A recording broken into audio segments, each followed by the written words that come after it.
Et bonjour à tous et bienvenue aujourd'hui pour ce Tech Jam numéro 6. Déjà, est-ce que je vais rappeler le concept? Allez, je rappelle. Donc Tech Jam, c'est ce petit podcast rigolo, capturé en condition live, où on parle tech. Alors, on parle tech actuellement sur deux thématiques. La première, c'est le cloud, tout ce qui tourne autour du cloud avec Anthony Monté, le CTO de Cloud Mercato. Et l'autre thématique, c'est le DevOps, comme aujourd'hui, avec Michel Angron. Coucou Michel. Coucou Sébastien, ça va? Ça va, je reviens juste vers toi dès que j'ai fini ma petite, mon petit chapeau. Moi, je suis Sébastien Pastor, CEO de A Freelancer's World, un écosystème pour freelance, et j'ai donc avec moi Michel Angron. Et cette fois-ci, je te dis bonjour, comment ça va? Ça va et toi Sébastien? Eh ben, ça va. Et donc, toi, tu es un DevOps maker. Tu es fondateur de Limawi. Et quoi d'autre encore? Dis-nous tout. En Oui, deux donc mots. fondateur de Limawi, deux vieux projets qui ne sont plus en activité, que vous pouvez retrouver dans les méandres du net comme Kukati, MyCryptNet, des trucs comme ça. Mais si vous me suivez sur LinkedIn, vous aurez tout l'historique, il est présent sur LinkedIn.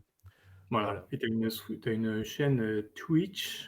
euh, Effectivement, j'oublie de le citer à chaque fois, faudrait que j'y pense. et on est actuellement casté sur ta chaîne Twitch. Exactement. Hello, Twitch. C'est une communauté francophone. Bonjour, Twitch. Et donc, de quoi on va parler aujourd'hui? On va parler DevOps évidemment, et on va reprendre, c'est bien ça, là où on en était. Alors, si peut-être tu peux nous faire un petit récap de ce qu'on a vu la dernière fois et qu'est-ce qu'on va voir aujourd'hui?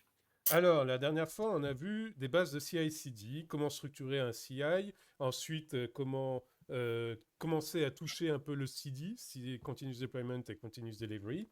Et aujourd'hui, on va agrémenter tout ça de sécurité et puis élargir petit à petit le scope de la sécurité sur l'ensemble du cycle de vie d'un logiciel et peut-être même aller jusqu'à toucher un peu à la structure des entreprises en termes de sécurité.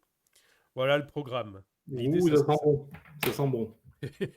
Ça donne envie, en tout cas. Alors, si moi je me rappelle bien, la semaine dernière, on avait vu que c'était enfin, les CI, on va dire, Mhm. sont organisés en pipeline, c'est ça? Alors, Avec oui, Edge. les CI sont organisés en pipeline et on avait deux structures. Donc, on avait vu les structures en stage et les structures en graphe acyclique directionnel. Et là, en fait, l'idée, quand on centre le scope sur les pipelines, c'est de rajouter des tests de sécurité. Donc, si on reprend les grandes familles de tests qu'on a vu la dernière fois, on a les static tests. Donc là, on va donc bien sûr rajouter des tests de sécurité statiques. L'idée, c'est que comme pour les tests de syntaxe qu'on a pu voir la dernière fois, c'est d'avoir des retours extrêmement rapides sur des énormes failles de sécurité qu'on aurait laissées dans notre code, comme des injections SQL, des XSS et des choses comme ça qui seraient présentes, écrites dans le code. Je vais citer par exemple, alors quels outils je pourrais citer pour faire ça? Je cherche mes notes. Breakman, par exemple, pourrait faire ça.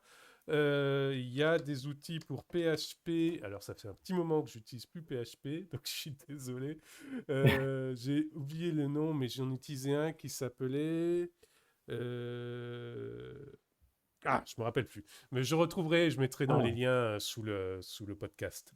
ok. Euh, Ah, tiens, je t'interromps juste avant pour faire un petit pas de côté, avant de oui. rentrer vraiment dans le vif du sujet. Avec une première question stupide, comme j'en ai plein ma Mhm. besace. Mais pourquoi à quoi ça sert de traiter la Sécu dans la CI? Première question. Donc, Mhm. je pense que là, il y a des réponses. Oui. Et la deuxième, c'est à quel moment? J'imagine que plus tôt on s'intéresse au sujet, mieux c'est. Et tu vas me confirmer ou pas? Je te confirme. Oui, alors l'intérêt de s'intéresser à la sécu dans la CI, c'est de pouvoir détecter au plus tôt les failles de sécurité, parce que les failles de sécurité, plus c'est détecté tard, plus c'est coûteux. Coûteux à réparer, coûteux aussi parce que la catastrophe peut arriver. Et donc, aller au plus tôt sur les failles de sécurité, ça permet de réduire les coûts de rectification après coup. C'est d'ailleurs le principe d'un CI, c'est ça, c'est d'essayer de au plus tôt détecter les problèmes et pour y remédier quand c'est vraiment pas chaud, quoi, quand c'est froid, quand on a son temps et tout. Ouais. L'idée d'intégrer la sécu dans le cycle CI/CD, c'est quelque chose qui est vraiment DevSecOps, c'est de pouvoir aligner les objectifs de ce qu'on avait avant dans les équipes sécurité avec le reste des équipes DevOps. Alors, il y a des discussions sur à savoir si le terme DevSecOps est judicieux ou pas, parce que pour le monde du DevOps, dire DevSecOps c'est un peu une hérésie, parce qu'effectivement, par définition, toute une structure logicielle devrait passer dans le DevOps, donc la sécurité inclus. Moi, Ouais. j'insiste sur le fait que ce mot a un sens, dans le sens où il faut faire comprendre aux équipes que la sécurité n'est pas à exclure. La sécurité n'est pas un service à côté d'emmerdeurs qui viennent là juste pour contraindre, mais on peut aligner la sécurité au plus tôt dans le flux de développement. Et d'ailleurs, j'imagine que ceux qui sont, on va dire, perturbés par le terme DevSecOps, c'est peut-être ceux qui se disent que finalement, c'est les mêmes personnes qui doivent s'occuper de la sécurité dans un pipeline DevOps. Mais je me pose la question, est-ce que c'est vraiment est-ce que c'est les mêmes personnes ou est-ce que effectivement il faut être expert parce que n'importe quel développeur va pas se dire, va pas être expert en injection ou il va pas connaître tous les outils qui vont lui permettre de détecter les failles de sécu. Est-ce, Exactement. voilà, est-ce qu'il faut pas être un petit peu expert du sujet pour traiter cette Et partie-là, quoi. Exactement. Alors là, on part en direct sur la dernière partie, donc la structure des entreprises, mais on va commencer par ça. Et oui, effectivement, on a des spécialités, on a beaucoup de spécialités dans le monde de la sécurité, et il y a certaines spécialités qui ne sont pas à la portée de tous les développeurs possibles. Donc, effectivement, il y aura des gens spécialisés sécurité dans l'équipe ou dans les équipes de l'entreprise. Et on parle d'ailleurs, pour qualifier ces gens et ces équipes, d'équipe arc-en-ciel, parce que jusqu'à il y a quelques années, on distinguait deux grandes équipes. On a distingué les Red Team et les Blue Team. Donc, les Red Team, c'était ceux qui simulaient les agresseurs, et les Blue Team, c'est ceux qui simulaient les défenseurs, en gros. Ouais. Et depuis quelque temps, on ajoute maintenant toute une palette de couleurs autour, qui sont des équipes qui sont là justement pour casser ces silos et pouvoir intégrer l'ensemble des processus de l'entreprise dans des principes de sécurité, donc dans le monde du DevOps. Rappelez-vous, le DevOps, on casse les silos. Et donc, on a des Blue Teams, on a des Green Teams, des Yellow Teams, etc., etc. Alors, juste pour pas dire de bêtises, je vais essayer de retrouver le diaporama de toutes ces équipes pour pas dire n'importe quoi. Je vais chercher. Alors, l'idée de ces équipes, c'est de. Le gros problème qu'on avait, c'est que par exemple, quand on avait des Red Teams, on se retrouvait souvent avec des résultats très difficilement exploitables de ce qu'ils trouvaient. Ouais. Et donc, c'était un peu con parce qu'ils trouvaient des failles de sécurité, mais on avait du mal, on perdait beaucoup de temps et de ressources à réintégrer des tests sur ces failles de sécurité dans notre flux courant de développement. Et pourquoi? Euh, J'arrive pas à comprendre pourquoi. Pourquoi Parce c'est que compliqué? ils n'avaient pas forcément les bonnes façons de présenter le résultat. Mhm. Ensuite, il y avait un problème de compréhension de la part des autres équipes. Qu'est-ce que ça voulait dire, ces résultats? Et donc, c'est pour ça qu'on a eu, par exemple, l'Orange Team qui a été créé, qui était là pour faire le pont entre la Red Team, extrêmement spécialisée dans l'attaque, et la Green Team, qui est l'équipe de développement. Et donc, D'accord. l'Orange Team est là pour traduire pour l'équipe de développement qu'est-ce que ça veut dire, pour présenter ses retours dans des formats qui puissent être ingérés facilement par les cycles de développement, etc. etc.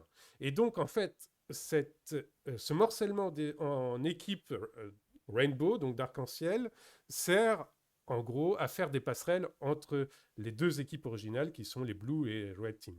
Donc là, Hmm. on est vraiment dans le monde du DevOps, parce que l'idée, c'est vraiment de casser les silos. Ouais, carrément. On fait circuler l'information un maximum. Carrément. Mais comment on arrive bien à comprendre et comment ça fonctionne dans une grosse boîte. Mhm. Mais je suis une petite start-up. je développe un MVP qui va tout déchirer, qui va faire le prochain Google, quoi. Je sais quand même qu'il faut passer un petit peu de temps sur la sécu. Comment je Oui. m'organise? Est-ce que toi, tu as vu ça dans des équipes plus réduites? Est-ce qu'il y a quand même des réflexes à avoir pour initier, en tout cas, la partie SecOps Hmm. et peut-être après la consolider, mais au moins avoir des fondations dès le départ? Comment Alors, quand tu on fais? est une toute petite équipe, on ne peut pas avoir des gens spécialisés dans les domaines, vu qu'on manque de monde. Donc, l'idée, c'est de commencer par chercher des frameworks et des outils d'automatisation pour avoir un calque de base, un layer de base de tests automatisés de sécurité.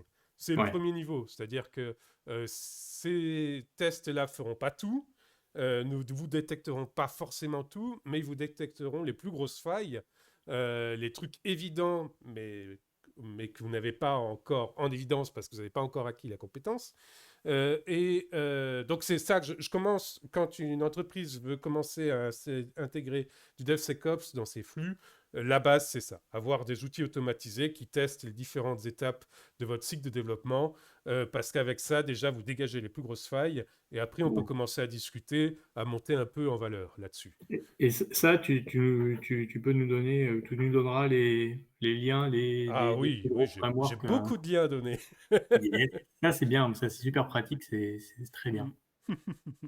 Donc, si on reprend notre cycle CI/CD dont on parlait la dernière fois, static test, vous avez des bibliothèques pour chaque langage, qui sont des outils pour chaque langage que vous pouvez intégrer en job, qui sont là pour tester le code statique et révéler les failles les plus graves de votre code. Quand tu dis Ensuite, statique, hop, je t'interromps. J'arrête oui, pas de t'interrompre, hein, non j'aime mais bien. vas-y, vas-y. Statique, c'est j'exécute pas le code. Voilà, j'exécute Ouais. pas le code, j'exécute des tests directement sur le code source. D'accord, OK. C'est le plus rapide. Et c'est ça Ouais. qui est intéressant, c'est que c'est extrêmement rapide, c'est de l'ordre de quelques secondes, voire quelques minutes si vraiment vous embarquez une bibliothèque énorme de tests. Mais l'idée, c'est que, comme pour les tests de syntaxe, etc., c'est le même principe, vous ayez des retours extrêmement rapides. Donc si, par exemple, dans votre code, vous avez écrit un truc qui est une grosse injection SQL, ça le détectera. Et donc, ça ne Mmh. passera pas plus loin, vous pourrez revenir sur votre code, rectifier l'erreur et repartir. Et OK. ça c'est de l'ordre de quelques secondes ou quelques minutes. Donc c'est OK. plutôt pas mal. Ouais. Euh, Ensuite, on a des tests plus longs qui sont les tests dynamiques. Donc, pour les tests statiques, on parle de SAST, Static Analytic Security Test. OK. Euh, Ensuite, les tests dynamiques, on parle de Dynamic Analytic Security Test, donc DAST. Et là, il y en a un qui est super connu d'outils, c'est ZAP de WASP. Ouais. Donc là, en gros, l'idée, c'est vraiment penser Red Team, le truc, c'est-à-dire qu'on va attaquer, faire mal à notre application, faire mal à notre système en se plaçant dans le rôle vraiment de l'attaquant. Donc là, ces outils d'automatisation de test, il faut les penser Red Team, équipe rouge. D'accord. Tiens, petite question encore. Oui. Justement, sur Zap, c'est facilement CI/CDable. C'est Ça dépend ce qu'on fait. Zap seul, disons que moi j'utilisais Zap en proxy avec Cucumber et Capybara, ce qui permettait de faire un truc assez CI/CDable. Parce qu'en gros, on lui injectait des stories spécifiques et Mmh. lui, il faisait les attaques sur ces stories-là. D'accord. Donc il y a un peu de boulot préparatoire. Ouais. Zap est aussi intéressant pour sa partie spidering, c'est-à-dire du fuzzy testing simple, c'est-à-dire en gros il détecte lui-même, il peut détecter une surface d'attaque et détecter des failles de sécurité sur cette surface d'attaque. Ouais. Mais comme, rappelez-vous la dernière fois, quand on parlait de long run, ces étapes de fuzzy testing et de spider testing sont longues. Mmh. Donc, l'idée de Zap, c'est de s'en servir d'un intermédiaire qui va exécuter les attaques sur votre code, des attaques que vous avez déjà détectées à l'avance, et mettre sur le long run tout ce qui est découverte de nouvelles D'accord. surfaces d'attaque. Il y a un outil pour ça qui est pas mal, qui s'appelle Gauntlet, qui fonctionne un peu donc sur le principe des user stories. Ils appellent ça des secure user stories ou mean user stories, ça dépend, ou evil user stories, ça dépend qui en parle. Et Mmh. l'idée, c'est que on écrit nos étapes comme on écrit nos user stories. J'ai appuyé sur tel bouton, j'ai tel résultat, etc. Et derrière, il déclenche des appels à tout un tas d'outils de sécurité qui font les attaques sur ces comportements-là. D'accord. Euh, donc, tout ce que vous avez dans Kali Linux, donc Kali Linux, c'est le système d'exploitation spécialisé dans le pen testing. Tous les outils que vous avez dans Kali Linux, une bonne partie peuvent être intégrés avec Gauntlet pour qu'ils puissent faire mal à votre application comme ça.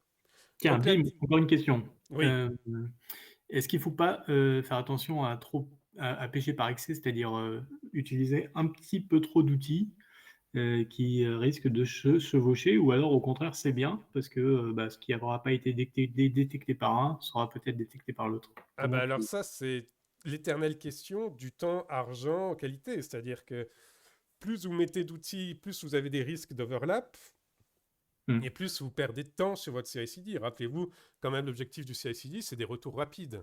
Et donc, si vous multipliez les overlaps, vous perdez du temps inutilement.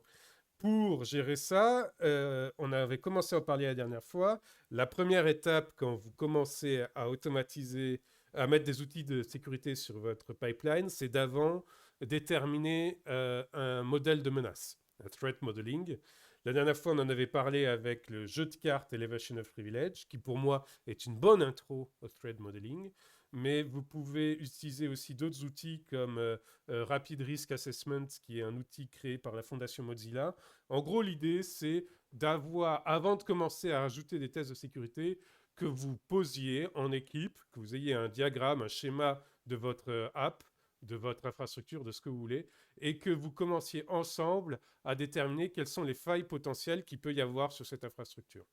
Et en Hmm. fonction des failles potentielles et des risques et des vulnérabilités potentielles de votre infrastructure ou de votre app, là, vous sélectionnez les outils que vous allez mettre dans votre CI/CD pour agresser votre app.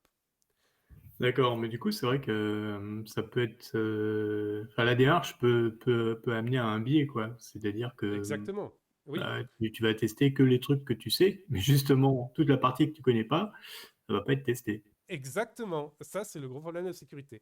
C'est pour ça que la dernière fois, je parlais des long runs qui sont là justement pour pouvoir détecter de nouvelles surfaces d'attaque, celles qu'on n'avait pas imaginées, Ouais. et ensuite renvoyer automatiquement. Et OWASP est en train de travailler là-dessus. J'ai vu il y a encore une semaine ou 15 jours des évolutions dans leur outil qui s'appelle Threat Dragon pour améliorer ça. Donc en gros, l'idée, c'est qu'on détecte automatiquement de nouvelles surfaces d'attaque et on fait des retours dans notre flux CI/CD.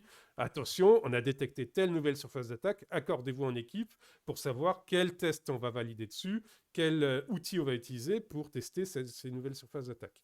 D'accord. Euh, Donc, si je résume, c'est on part sur les briques qu'on connaît, qu'on a identifiées, parce qu'il faut bien partir sur quelque chose. Exactement. Et, Et on et élargit par petit contre, à petit.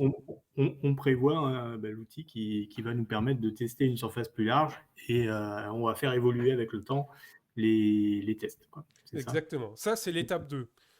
Quand le projet commence à prendre de l'envergure, c'est l'étape 2, c'est qu'on commence à avoir des outils qui élargissent pour découvrir de nouvelles surfaces d'attaque. Hmm. Euh, les grosses boîtes font ça. Par exemple, Google, ils ont des fermes complètes qui font du fuzzy testing et du chaos testing, c'est-à-dire qu'en gros, ils ont dedans tout un tas d'outils qui bombardent en permanence leur infrastructure et qui envoie tout et n'importe quoi pour pouvoir tester le moindre petit bout d'infrastructure. Et donc, comme ça, ils découvrent de nouvelles surfaces d'attaque qu'ils peuvent implémenter ensuite dans leur flux de sécurité. Mhm. Et Ok. le niveau 3, après, c'est faire appel à des audits externes. C'est d'ailleurs, de toute façon, obligatoire si vous êtes dans des industries qui l'exigent, comme PCI, DSS ou autres. Là, vous faites appel à des audits de pentesting externes. Et je le mets en 3 après le reste parce que l'idée, c'est que les audits, vous faites appel à des experts qui connaissent ce milieu, que vous allez payer une blinde, mais au moins eux vont vous découvrir des surfaces d'attaque complexes que ni vous ni vos outils n'ont pu découvrir. Et vous avez, en ayant mis en place la première étape et la deuxième étape, vous allez pouvoir exploiter ces résultats rapidement. Le problème, c'est que j'ai vu souvent, et quand on en discute un peu dans le milieu de la sécu, des entreprises qui n'avaient rien mis en place, qui font le pentesting parce que le marché le demande, Hmm. la réglementation le demande, et qui n'arrivent pas à exploiter les résultats de pentesting. Et les pentesters, quand ils reviennent 6 mois ou un an après, ils découvrent les mêmes failles de sécurité. Et ouais, bah ouais, Donc donc il n'y a eu c'est aucune progression. aussi important, de, mettre en place, ces outils et ces détections Mm. qu'il est important d'avoir, des procédures et des techniques pour traiter les retours et après implémenter et mettre à jour, les tests. C'est ça. Rappelez-vous, le DevOps, l'un des mantras, c'est People over Process over Tools. Les gens d'abord, les process après, les outils après. Donc, en gros, euh, l'important, donc dans les étapes, là, les processus que je vous explique, si on regarde le layer de base, c'est vraiment d'intégrer toute l'équipe, donc tous les gens dans le processus. Le layer 2, c'est intégrer l'ensemble du système dans le processus. Donc, si vous mettez pas ça en place, si vous acharnez uniquement à mettre des outils, des collections d'outils sans vous poser la question, en fait, vous n'avez rien fait, quoi. Parce que vous n'avez pas forcément mis les bons outils, vous avez oublié des surfaces d'attaque complètement, et donc, voilà, il faut de la méthode, il faut mettre les gens, impliquer les gens le plus rapidement possible. Bref, on est dans du DevOps, quoi. OK, d'accord. Donc la méthode et on a Miché pour ça et pour se lancer dans le SecOps. Et on attendra les liens avec impatience du coup pour avoir Ah, le petit, je ce donne qui des serait liens. bien, c'est d'avoir un starter kit qui permet pour, quelqu'un qui va démarrer une application ou qui en est à un stade, pas trop avancé, de pouvoir intégrer, rapidement, les quelques outils que tu Euh, donneras. Ce serait Alors, top. l'application, déjà, il faut que vous regardiez, suivant le logage que vous utilisez, l'outil de test statique, de SAST correspondant. Ça, Ouais, c'est première étape. Et ensuite, au fur et à mesure de l'avancée, vous essayez de mettre en place des tests dynamiques. Donc, si c'est une app, web app, un système qui fonctionne par interface web sur le protocole HTTPS, WASP, ZAP vient assez rapidement. ouais. Mais si vous commencez à avoir un peu de la complexité côté système, n'hésitez pas à mettre des outils comme Nikto, comme bref, tout ce que vous avez dans Kali Linux, n'hésitez pas. Mettez Ouais. Splitable, etc. Mais n'en faites pas trop non plus. Et effectivement, il faut que vous considériez que les tests de sécurité, c'est long, c'est coûteux en ressources. Donc, vraiment, essayez de calculer les avantages et inconvénients des outils que vous mettez en place. Parce que justement, dans les tests dynamiques, tu mets là-dedans les tests plus système. Oui, alors ça, c'est du compliance testing. Et là, j'ai quelque chose à dire parce que moi, j'utilise pour tous mes tests d'infrastructure une bibliothèque qui s'appelle InSpec, qui est donc un dérivé de ServerSpec et de AirSpec. Et InSpec est spécialisé là-dedans, c'est-à-dire qu'ils font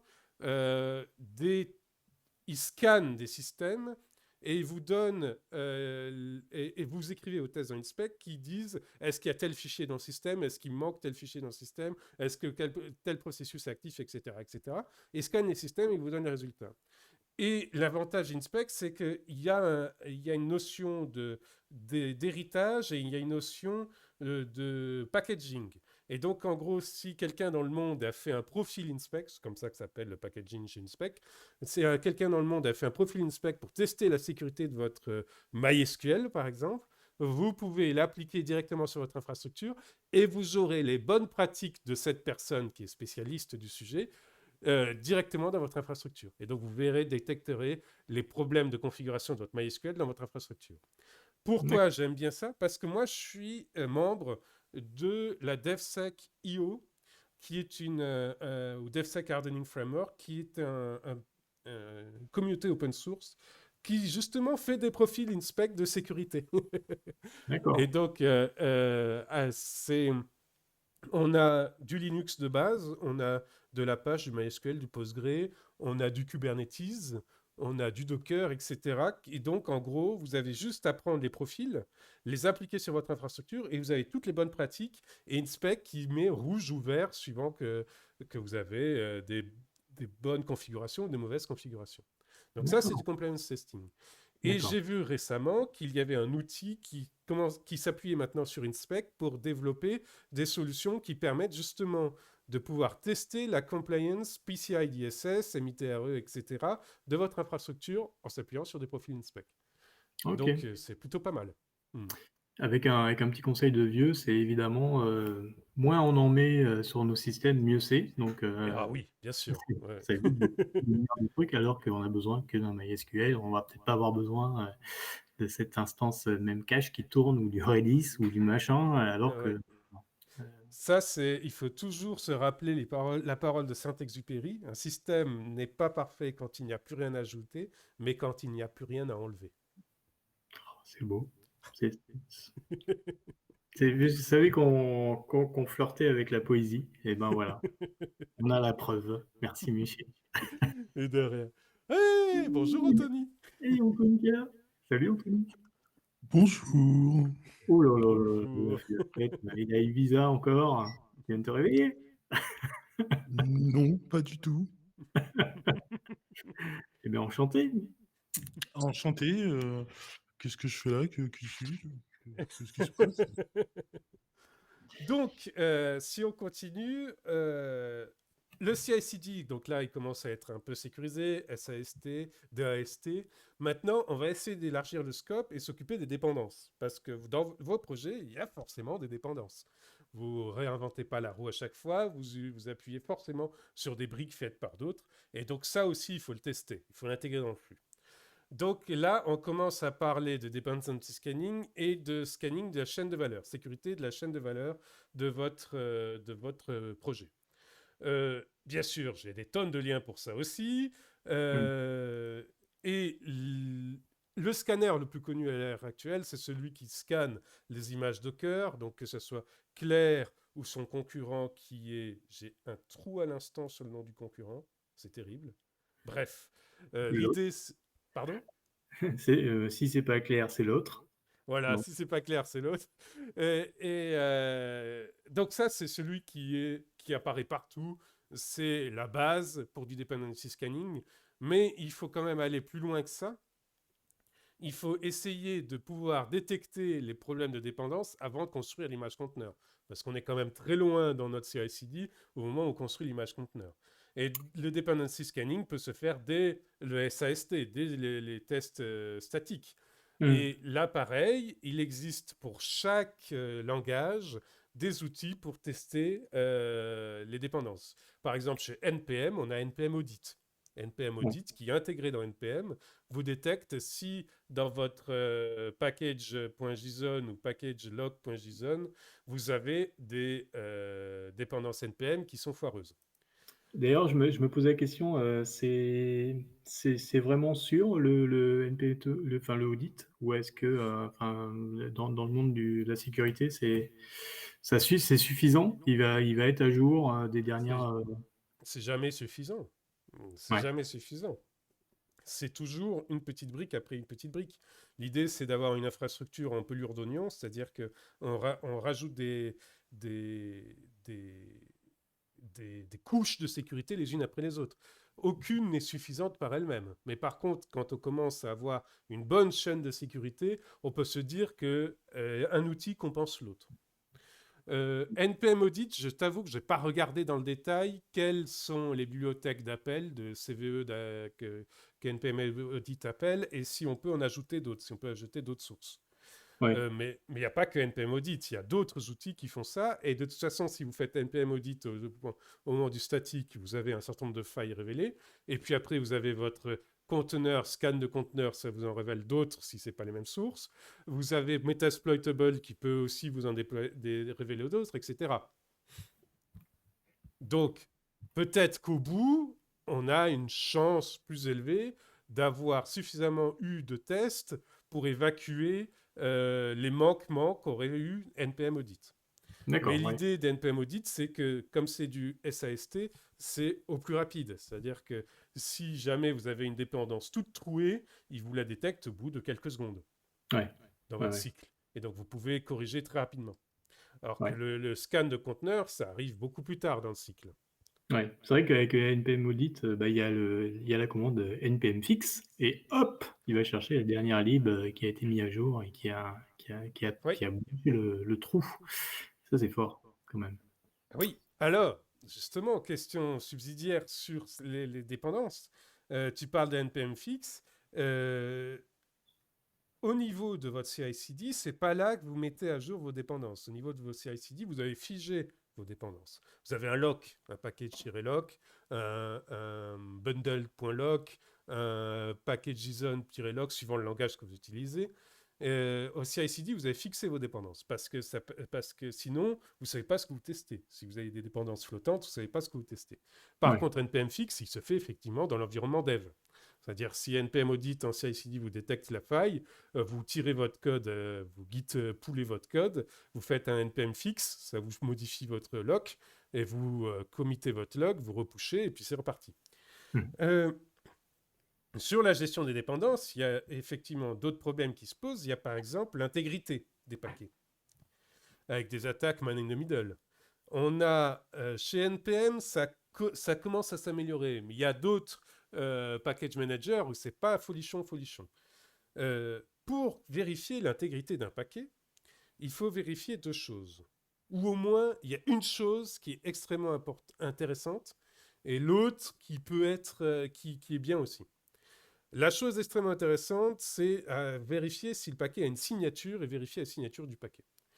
La signature du paquet va vous permettre de déterminer si le paquet que vous avez dans votre système, que vous êtes en train de vérifier, est bien le bon par le bon auteur. Et l'autre concept, c'est le concept de hash qui, lui, va vérifier uniquement si le paquet dans le système est bien le bon. Mais il ne vérifie pas l'origine, il ne vérifie pas l'auteur. Tu le fais à quel moment du coup? Tu le fais au moment des tests statiques. Au moment des tests statiques, oui. Si votre appel NPM commence à tirer des paquets qui ne correspondent pas au hash, vous avez un souci là. Vous avez un problème à vous poser. Il y a eu un man in the middle quelque part, il y a eu une cassure quelque part. Le problème, c'est qu'effectivement, beaucoup de package managers prennent en compte le hash, mais très peu prennent en compte la signature. Et s'ils prennent en compte la signature, ils la prennent en compte d'une façon un peu bizarre. Je suis en train de rédiger un article là-dessus. Ça fait des mois que j'ai annoncé cet article. Il apparaîtra dans 2 ans peut-être. Mais par exemple, si on reprend le cas de NPM, NPM fait un check de signature, mais quand on met une config renforcée dans NPM, il fait un check de signature, mais la signature vient du repository public. Ce qui pour moi est une bêtise. La signature devrait venir du créateur du paquet, pas du repository public. Ouais. Mais chez NPM, ils disent c'est déjà mieux que rien, parce qu'il y a beaucoup de créateurs de paquets qui n'ont pas du tout de notion de cryptographie, de signature, etc. Donc c'est déjà mieux que rien. Moi, je considère que c'est moins bien que mieux, quoi. C'est-à-dire parce que si la signature vient du repo public, autant rester avec le hash. Ouais, parce que c'est-à-dire que si la signature n'est pas accompagnée d'une vérification, une validation, ça sert à rien, quoi. Ben voilà, disons que si c'est pas l'auteur original du paquet qui signe, ça sert à rien. Ouais. Et là, pour le cas de NPM, mais dans une moindre mesure, c'est le cas pour les PPA Ubuntu, hein, c'est la même chose. C'est le repo en ligne qui signe. Donc la seule chose que vous savez, c'est que ça vient bien du repo en ligne. Mais si le repo en ligne est lui-même hacké, et c'est arrivé un certain nombre de fois chez NPM que ça soit attaqué, bah, la sécurité est nulle. Parce que le gars, il a juste à remplacer le paquet au niveau du repo en ligne, et comme c'est le repo en ligne qui resigne, il va resigner le paquet corrompu. Donc bon. Merci à Kanoa pour le raid sur Twitch. Il y a un raid en ce moment sur Twitch. Bonjour les gens, si vous voulez nous joindre, tapez avec le bot, tapez !TechJam et vous aurez le lien pour nous rejoindre sur le TechJam directement. Oh, trop fort. Oh, et comment je vais sentir? Je vais sentir très vieux, mais je ne sais pas ce que c'est un raid. Enfin, pour moi, c'est un raider, ouais, ça je connais. Mais c'est Akanoa, tu vois, Akanoa. Oh là là, mais quel ringard! C'est Akanoa qui était en train de streamer, il a fini son stream et il a dit aux viewers qui étaient en train de le regarder, allez sur tel stream, vous allez voir, c'est bien. C'est ça, en Oh, gros, trop arrête. bon, j'ai compris. Merci Michel, toi t'es sympa. Anthony, t'es vraiment un loser aussi. Et bienvenue à tout le monde du coup pour nous voir, enfin voir et surtout écouter. C'est Tech Jam. Voilà, c'est TechJam, bienvenue. Aujourd'hui, on parle DevSecOps. Et donc Yes. là, on était dans les méandres des scanners de dépendance. Donc, la signature, donc vous voyez le problème avec les package managers et les repos en ligne comme NPM. Donc moi, je suis à moitié chaud pour ça. Et puis, on a le hash aussi, qui est souvent utilisé. Il y a, il y a un langage qui l'utilise pas. Est-ce que je le chamise? Je pense que je vais le faire. C'est Ruby. Le bundle de Ruby n'a ni check de signature ni check de hash. J'ai cherché hein, dans la doc et tout. Les bundles.lock, il n'y a pas de check de hash. Alors mais c'est pas Donc, grave parce que les deux développeurs Ruby dans le monde ils se connaissent.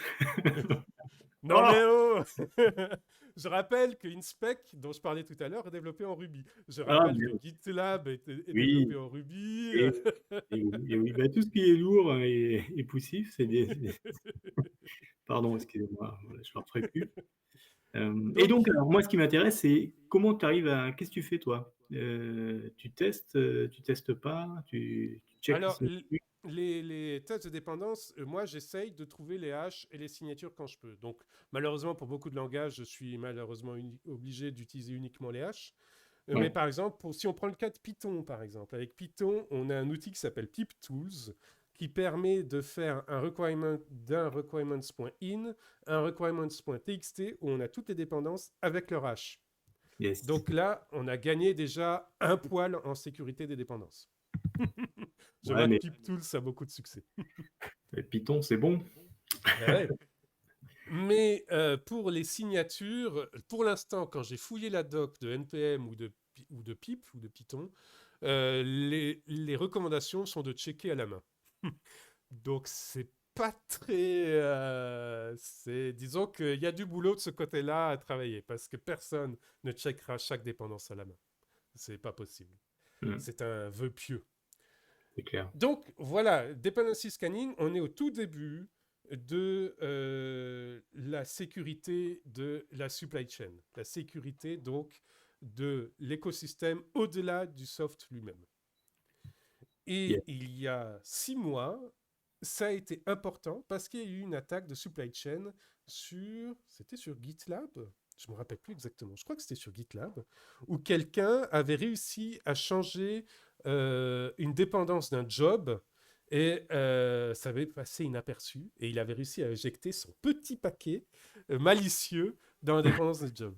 Donc, quand vous développez une app, élargissez petit à petit toujours le scope. En termes de sécurité, il faut que vous élargissiez petit à petit le scope.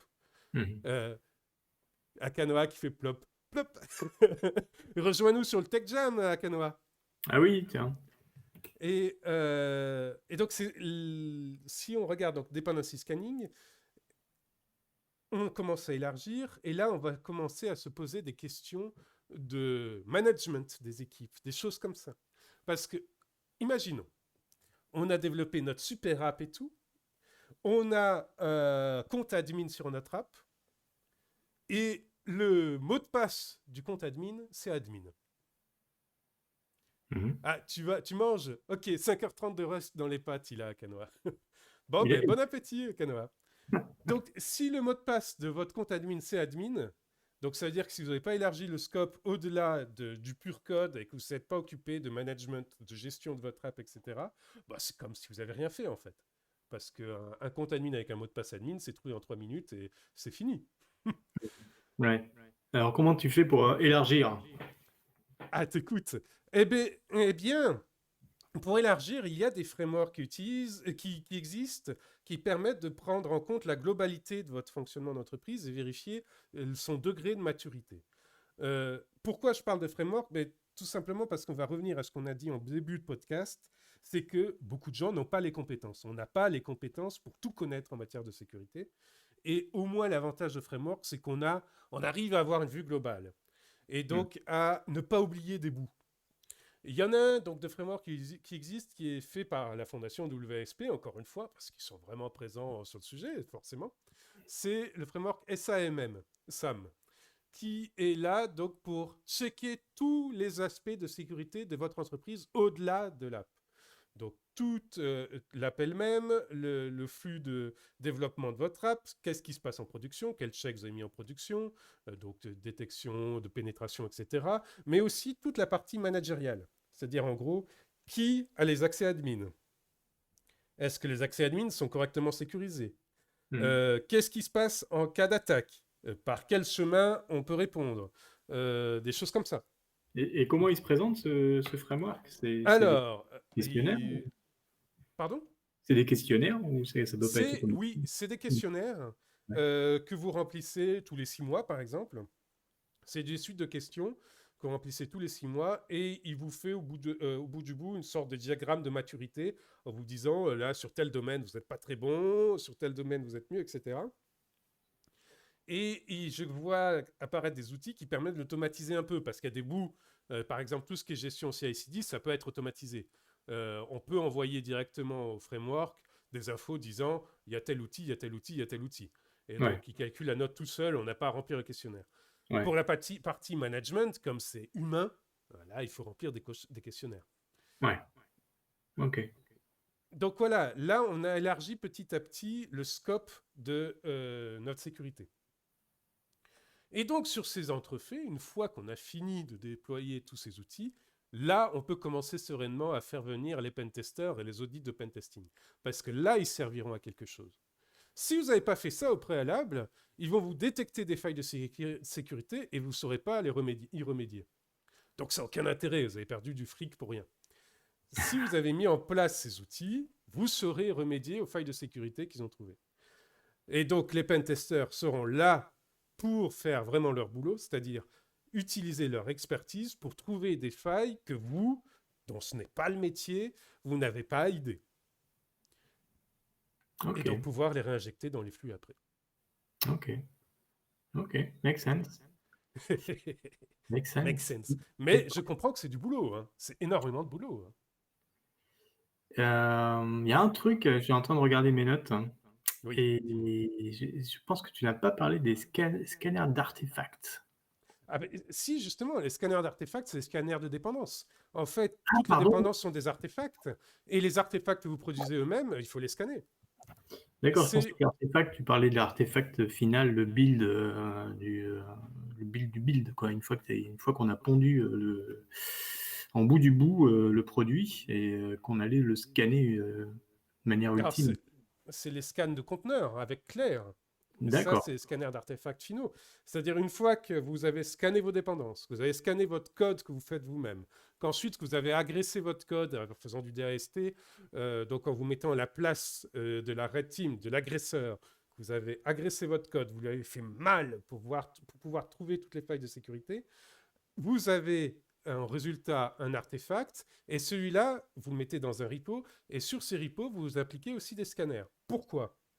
Parce qu'on a des failles zero day. C'est-à-dire que malgré tous les tests que vous avez faits, il peut y avoir quelqu'un dans le monde qui trouve une nouvelle faille après coup à laquelle personne n'avait pensé, ou Trivi. Ah, merci, Noah. Voilà, Claire ou Trivi. Je cherchais tout à l'heure le deuxième outil. Merci, Noah. Voilà, Trivi. Donc, il peut y avoir quelqu'un dans le monde qui a découvert une faille de sécurité à laquelle personne n'avait pensé, et il a découvert après que vous ayez mis dans vos repos vos artefacts. Et donc, de scanner régulièrement les artefacts, même quand ils sont dans les repos, même après avoir fait toute la chaîne de construction, intégration continue, c'est important pour ces failles-là. Mmh. D'accord. Parce qu'elles peuvent apparaître après coup et avoir été prévues par personne. Mmh. Donc Ok. ça, c'est du scan d'artefacts. Ensuite, on passe à la partie prod. Donc, si vous vous rappelez la dernière fois, moi, je privilégie une approche pool pour la prod, pour limiter les droits de la partie dev sur la partie prod. Donc, en gros, l'interface commune entre le dev et la prod, c'est les gestionnaires d'artefacts, Mmh. c'est les repos. Ouais. Et côté prod, là, il faut bien sûr MTL. Merci Noah, content de t'aider. Pour côté prod, il faut du TLS partout, MTLS partout. Il faut avoir une autorité de certification quelque part, joignable par la prod, voire directement dans la prod. Alors, on va pouvoir discuter un peu de comment gérer une autorité de certification en prod de façon à peu près sécurisée, pour pouvoir avoir une signature d'autorité sur vos certificats et pas faire de l'auto-signer. Ouais. Je t'ai entendu sourire, Seb. Oui, oui, dès qu'on dit auto-signé, ça me fait aïe, oui. Pardon.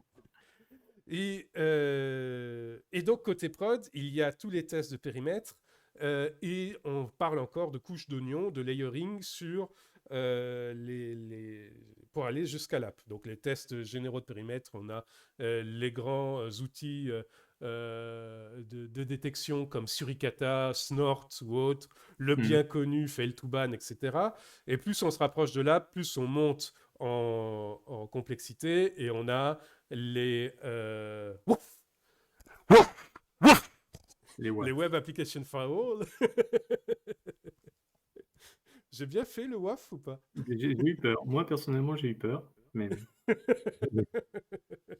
Anthony, non. Ouais, ouais, Anthony, c'est le type d'humour qu'il aime bien. Ouais. Donc en gros, voilà, c'est de rajouter une couche qui elle est plus fonctionnelle parce que le Web Application Firewall va prendre en compte beaucoup plus quel type de requêtes sont envoyées sur les serveurs et donc va pouvoir faire des checks et des vidages suivant les types de requêtes. Par exemple, pour Nginx, si vous utilisez la version open source d'Nginx, vous avez Naxi.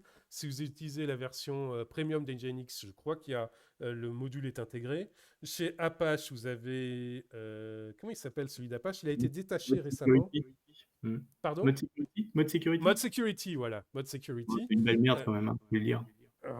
Disons que le WAF, c'est un peu la chienlit à configurer.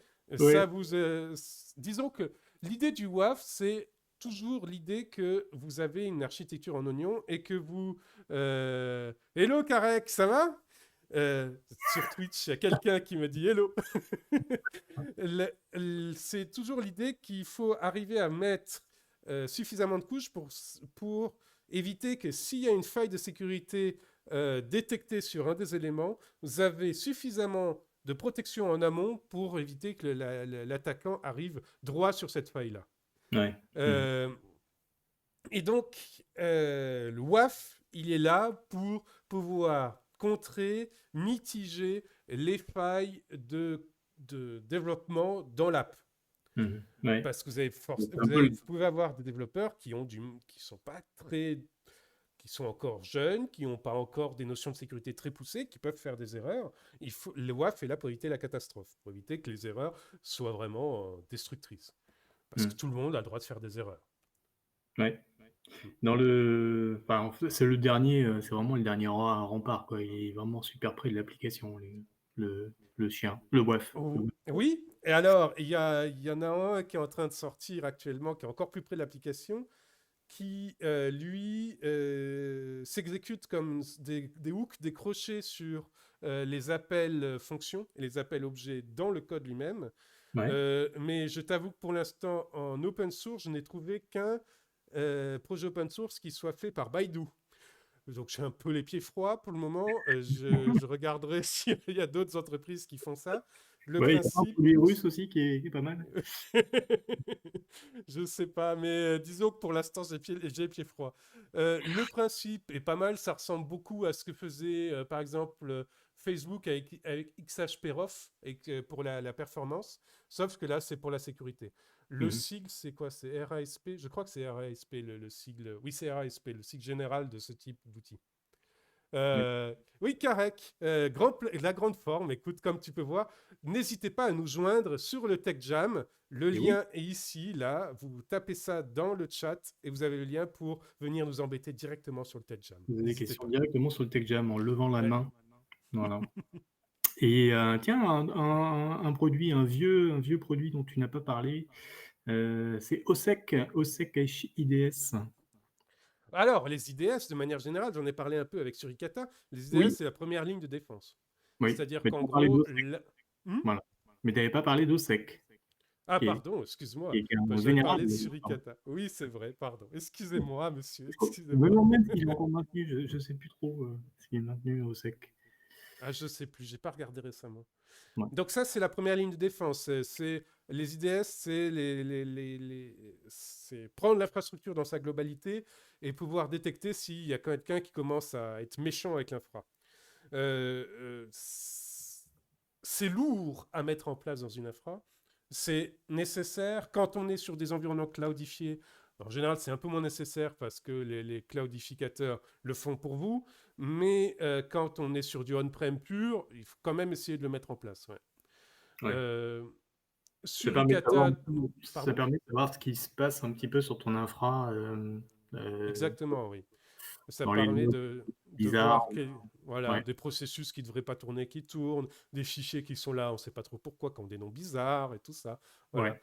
Euh, le principe aussi, il y a, avec le DevOps, on a des principes intéressants pour la sécurité aussi. On a le principe d'InfraXcode et du GitOps qui sont intéressants du point de vue sécurité parce qu'ils nous permettent de transformer notre animal de compagnie en bétail. Euh, Pet to cattle. L'idée, c'est que avant, on faisait des VM dans lesquels on intervenait beaucoup, qu'on peaufinait, etc. Et c'était un manuel. Donc, on n'avait pas... disons que on pouvait parfois avoir du mal à voir ce qui se passait dans la VM parce qu'on avait oublié les étapes qu'on avait faites dessus. L'infra as code, ça change la donne parce que maintenant, comme on écrit tout dans le code, on peut voir ce qui se passe plus clairement dans les VM. Ce qui n'est pas écrit dans le code est problématique. Ouais. Et ça offre un autre avantage, c'est que si on a une VM qui commence à être bien trouée, bien corrompue, où il y a des process qui tournent, qui ne devraient pas tourner, des fichiers qui existent, qui ne devraient pas être là, eh bien, comme on est passé de l'animal de compagnie au bétail, du pet au cattle, cette VM, on la zigouille. Et on la remplace par une autre automatiquement. Et Mm. donc, c'est intéressant de ce point de vue-là parce que ça peut être automatisé et mis dans un flux de contre-mesures, comme par exemple géré avec Suricata ou autre.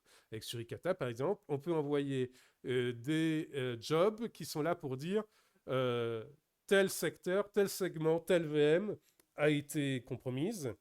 Et vous pouvez introduire des règles qui disent, bon, c'est un tiers, un quart, un cinquième du parc, on écrabouille. Ou alors on freeze, on met de côté, on écrabouille. On Mm. freeze, on met de côté pour pouvoir faire le post-mortem et on écrabouille. Et ça peut être automatisé. C'est assez intéressant de ce point de vue-là. Mm. Bah ouais, on est dans le jetable maintenant et Ouais, parfois c'est utile. oui, oui. Avant, il fallait débrancher la bête du réseau et en courant vers le data center.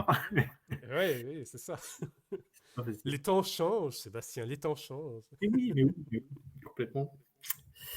Et ah oui, bah, par contre, j'avais juste précisé que HIDS et tout ça, tous les trucs, les WAF, etc., c'est évidemment hors scope du CI/CD. Oui, bien sûr. Ah, là, on a élargi. Alors, suivant comment on fragmente et on utilise la méthode Miché en s'appuyant sur le modèle C4, on peut arriver à les mettre dedans pour pouvoir tester des éléments, des bouts de sécurité avec.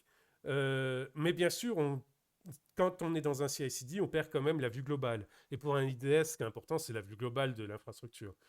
Mais de les pouvoir tester en CI/CD, ça permet déjà d'évacuer les gros problèmes qu'on peut avoir, des configurations mal testées, un fail-to-ban un fail-to-ban qui, par exemple, vire toutes les IP d'accès aux routes de secours, c'est un peu ennuyeux, tu vois.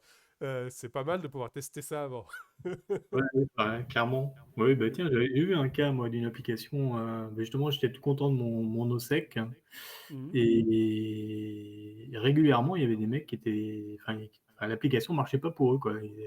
C'était en time-out et tout. Alors, je passe un petit peu de temps avec quelques users pour savoir. Tu vois, je me suis dit, première raison qui venait naturellement à l'esprit, bah, c'est chez eux. Oui. Il faut rebooter, quoi. Et ensuite, je me suis rendu compte que c'était juste mon OSEC adoré qui bannait les IP parce que dans l'application, en fait, il y avait une portion qui faisait des requêtes successives très rapides. Donc, c'était quand ils accédaient à l'annuaire Mhm. et c'était considéré comme un robot et Oui. hop, c'était banni. Et voilà. Donc, Mhm. c'était couillon. Et ça peut, voilà, il y a des effets de bord, hein, forcément. Et quand ça Oui, arrive. Mm. quand on a préparé l'émission, tous les deux, je t'avais parlé de mon expérience avec Naxi, justement, donc le WAF de Nginx, que j'avais mis en place sur un ancêtre de l'Imawi, qui à l'époque avait une newsletter, et j'avais pas mis dans mes BDD, dans mes tests de comportement, l'accès aux liens de désabonnement. Et j'ai eu plusieurs personnes qui m'ont engueulé en disant on n'arrive pas à se désabonner. Et quand j'ai regardé les logs et tout, c'est parce qu'en fait, Naxi les jetait. Parce qu'il détectait l'accès aux liens de désabonnement comme une tentative malveillante. Ah, Et donc donc, voilà. Et l'intérêt de mettre un CI/CD, même des WAF et des choses comme ça, c'est de pouvoir détecter ces gros trucs, ces gros problèmes-là, avant que ça arrive en prod. ouais. Est-ce que c'était vraiment malveillant ou tu voulais juste qu'ils se désabonnent pas? Ah, je ne répondrai Bon, qu'en on va dire que présence c'est un de mon problème technique. avocat. On va dire que c'était un Non, problème c'était. technique. Non, non, je vais te dire, du point de vue des newsletters, j'ai beaucoup évolué. Maintenant, je considère que j'en ferai plus. Je pense rendre honneur à Aaron Schwartz et tout faire par des flux RSS. Ah oui, c'est bien aussi. Mm, Mm. ouais. T'es toujours en mode pool, toi. Ah bah oui, bah, d'un point de vue performance, c'est quand même bien meilleur, le mode pool. Ouh là là, je regarde ma montre, hein, et il est 1h56 Mhm. et je me posais la question, as-tu terminé? Est-ce que tu avais d'autres trucs ou une petite conclusion?